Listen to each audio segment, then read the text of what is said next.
Alkitab Perjanjian Lama 100% milik Kristen. Saya Pendeta Tan Hoi Nai dari I Gereja Alkitab Allah Esa Firman Utama Gaifu. Bapak Ibu Saudara, banyak orang tidak tahu bahwa Alkitab Perjanjian Lama itu 100% milik Kristen. Ya, banyak orang tidak paham. Ada 3 ayat pendukung, 3 ayat ya. 3 ayat pendukung. 1. Yesus sendiri berkata di dalam Lukas 24 ayat 44. Harus digenapi apa yang tertulis tentang aku di dalam Taurat Musa, Mazmur dan kitab nabi-nabi. Jadi Yesus mengatakan Taurat, Musa, Mazmur dan nabi-nabi itu kitab yang menulis tentang aku. Aku itu siapa? Yesus. Jadi itu Alkitabnya Kristen dong, betul. Yang kedua, Galatia 3 ayat 8 bahwa Injil telah diberitakan kepada Abraham. Injil itu Melkisedek maksudnya, itu adalah Yesus yang roh, ya. Kemudian yang ketiga, Ibrani 11 ayat 26 bagi Musa penghinaan karena Kristus, ya, lebih berharga dari semua harta Mesir. Ya, 3 ayat ini setidak-tidaknya mendukung bahwa Perjanjian Lama itu ternyata punyanya Kristen. Ya, Yesus sendiri berkata di dalam Yeremia 31 ayat 31 sampai 33.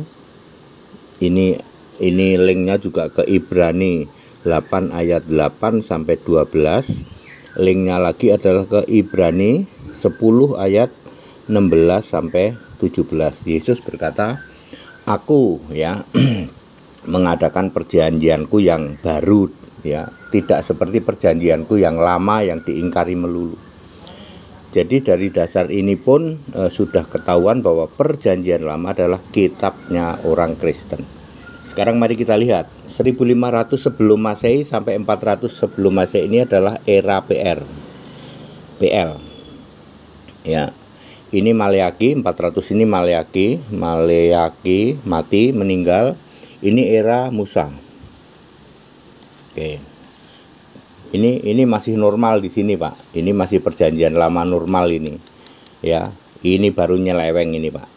400 sebelum Masehi sampai dengan zaman Yesus. Ini ada Tanak. Ini jiplakan semua nih. Tanak, Talmud dan Tarkum. Ya.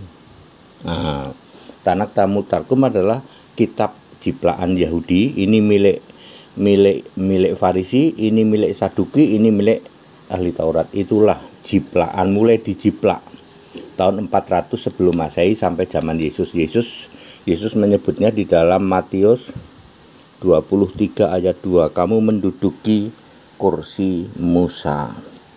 Oke. Lalu 33 Masehi sampai 66 ini masa penulisan Alkitab PB. Masa penulisan Alkitab PB. Masih normal ini, Pak, sini, Pak. Masih normal di sini.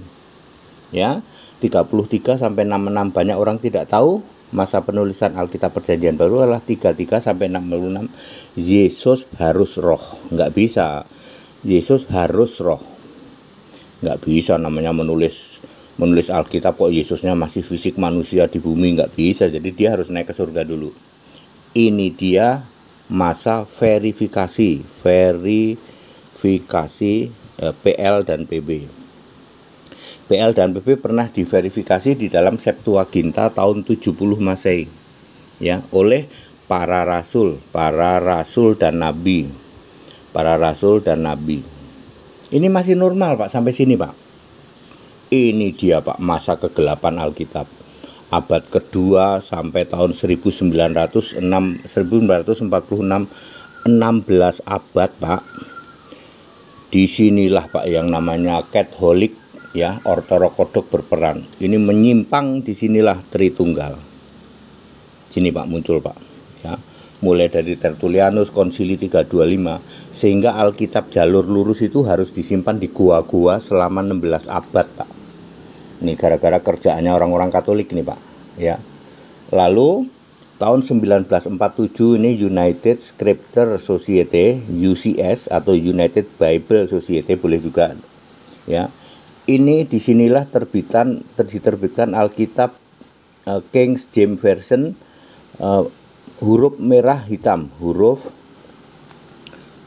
merah dan hitam di sini, Pak, ya, sampai zaman sekarang. Ini Alkitab Kristen, ya. Sementara Alkitabnya Katolik dan semua yang 16 abad menguasai ini, sekarang ini disebut TB2, Pak, ya. Yang kesalahannya berapa? 19 sampai 20%. Astagfirullah. Jadi Alkitabnya yang dianut oleh Katolik dan Tritunggal, semua denominasi Tritunggal, Alkitabnya kesalahannya berapa, Pak? 19 sampai 20%. Hanya orang tidak waras, Pak. Makanya saya bilang Alkitab Katolik, Alkitab Protestan itu buang. Harus dibuang. Kesalahannya 19 sampai 20%. Harus mau kembali ke Alkitab Kristen yang ada huruf merah, huruf hitam. Ini, Pak, ya. Jadi Alkitab jalur lurus, Alkitab Kristen ternyata pernah mengalami masa kegelapan selama 16 abad, nggak main-main. Dari abad kedua munculnya Tertullianus sampai 1946. Ya, begitu muncul United Scripture Society, United Bible Society, lalu terbit 1963, ini terbit Alkitab King James Version pertama kali yang ada huruf hitam, huruf merah. Itu, Pak. Ini Alkitab jalur lurus, Pak. Lalu yang asli bahasa Ibrani dan Yunani diangkat ke surga di dalam Wahyu, ya.